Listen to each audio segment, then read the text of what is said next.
Dear ones, I am Archangel Michael. For those who are listening to this video today, and have not yet started the procedure, there is still time. The important thing is that you make the list. And if this list lasts even one night, it will have already had its effect, the effect I want it to be. Today I'm going to talk about the bloodline.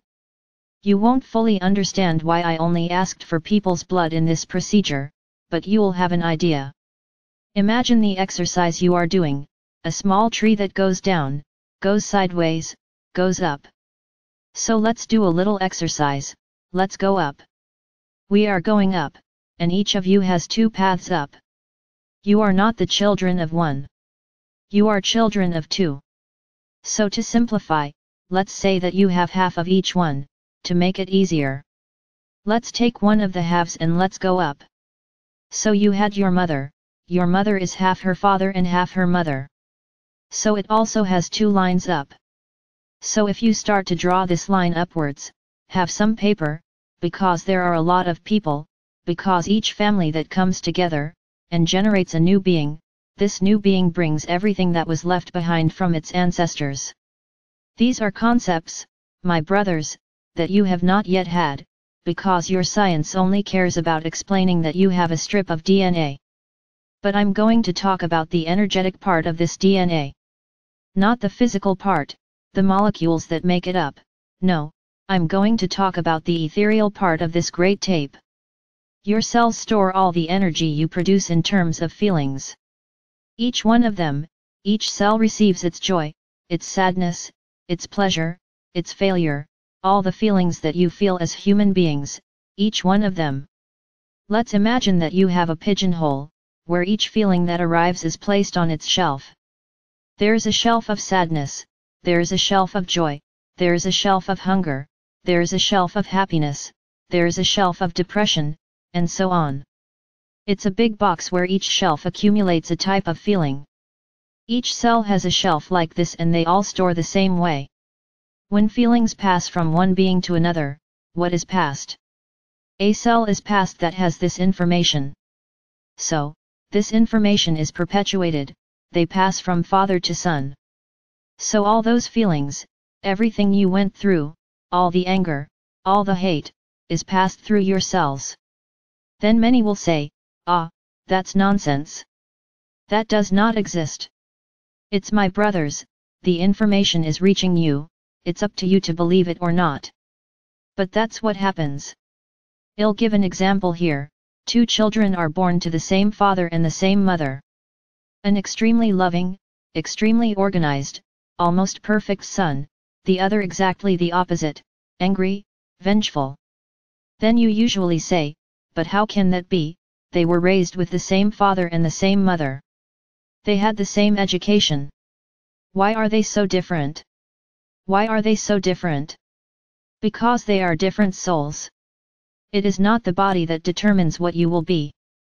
So those cells came out identical. I agree, they came from the same father and mother. That little box came in all the cells, exactly the same. So theoretically the children would have to be equal. But each cell has a soul attached to it, which is not always a soul you know, it is often a soul that enters your family to learn, to teach, it was never part of her lineage, and she goes there to learn some lessons. That's why it's so different. Then this soul attaches itself to these cells that came with the pigeonhole like the brother's pigeonhole. But because it is an angry, vengeful soul, the pigeonhole of these cells changes, his brother's remains practically the same, and this brother's, they are completely changed for the worse. And then this passes forward, because now new cells are being passed on. So my brothers, what is blood lineage? The blood lineage is the entire path that cells follow. They are changed according to the souls they absorb. So, when we say, "Ah, you have a lot from your ancestors," you do, because everything that came to you comes from one of your ancestors. It doesn't matter if he was good or bad, came from him. And this is spreading.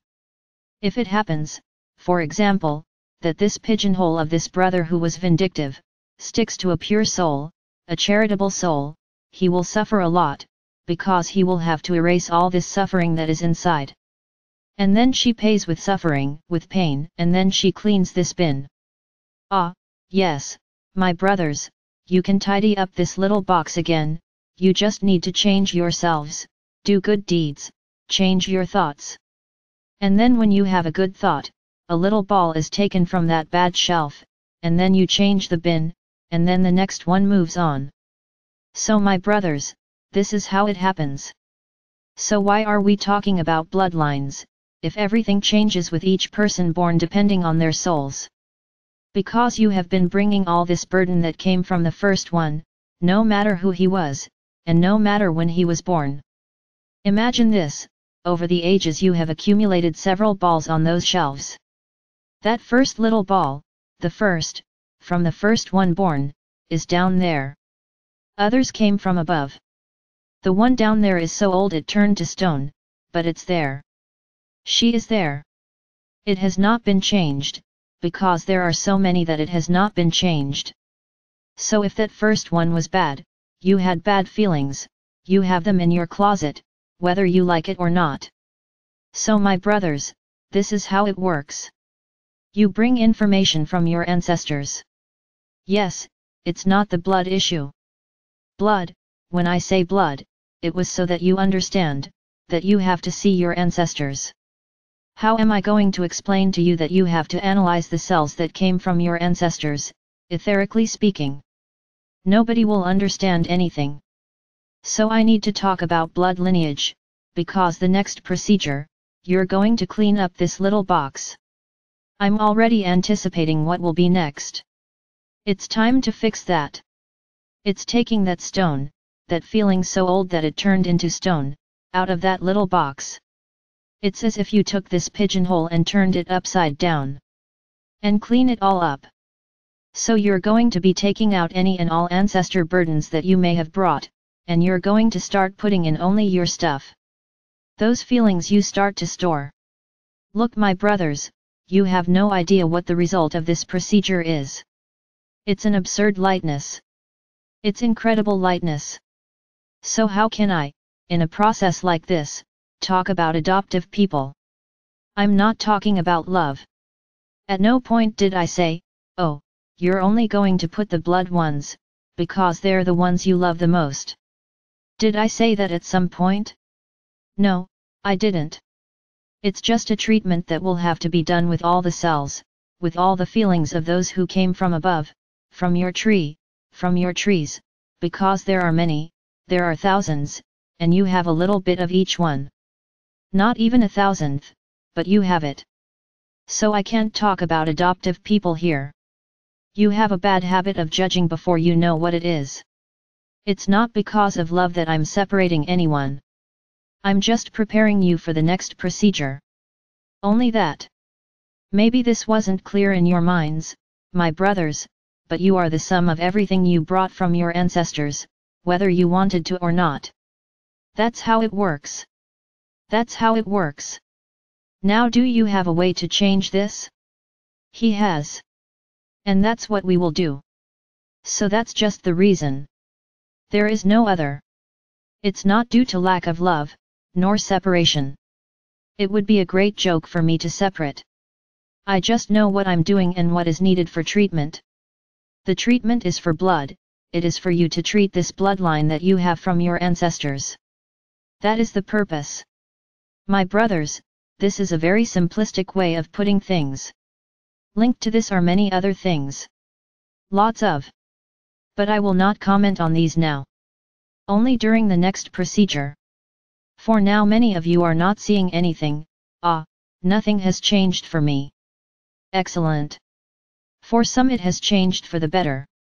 Great too. And for some it changed for the worse, and then they ran away. He doesn't understand what is being done. The water you drink every day is to flush out all this dirt. This procedure has several functions. It's not just the list. It has the function of houses, which you don't know what it is, and won't know for a while. Nobody understood the reason for the houses, later on, you will understand. I can't talk about this for now. Now the water is to flush out the dirt that is inside. Ah, you often have no idea what's hidden inside. The time has come to come out, and I just tell you, I would come anyway. Only this procedure advanced the process, because I already told you that everyone is being treated to move to the fifth dimension. It's not just who is doing the procedure. Everyone, regardless of whether they want to or not.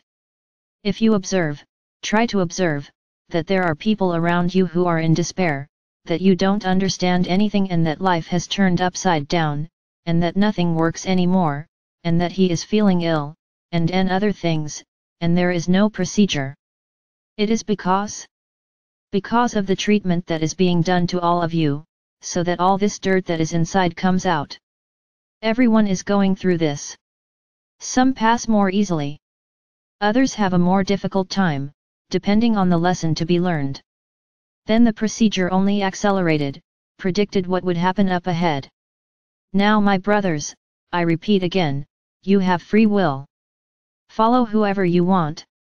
Do whoever you want. Believe whoever wants to. This is not the focus. I want here, following my messages, someone who really believes in what is being said, who respects what is being said, who has love for what is being said.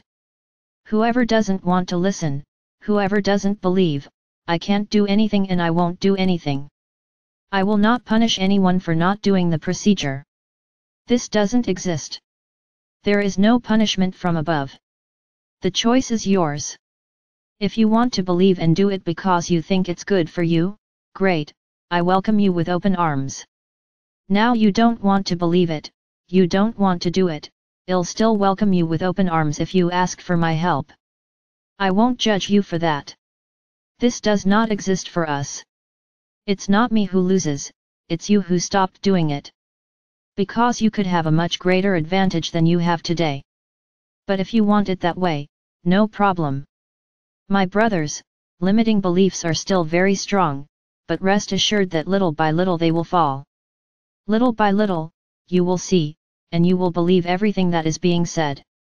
We are just not irresponsible, so that things happen in a laborious and inconsequential way. There is still a lot to do before everything happens. We know you are anxious. Many are scared to death because they don't know what's coming. You don't have to be afraid, my brothers. You have to have love in your hearts, not fear. Because fear only delays the process, and only takes you further and further down. I am Archangel Michael. And I make a challenge here, anyone who wants to believe that I am the one speaking, ask me for proof, the moment they hear this message. Ask me, Archangel Michael, show me that it is you who is speaking. And I will show. Now, don't be afraid of what you will see. I remain here with open arms, waiting for anyone who wants my help.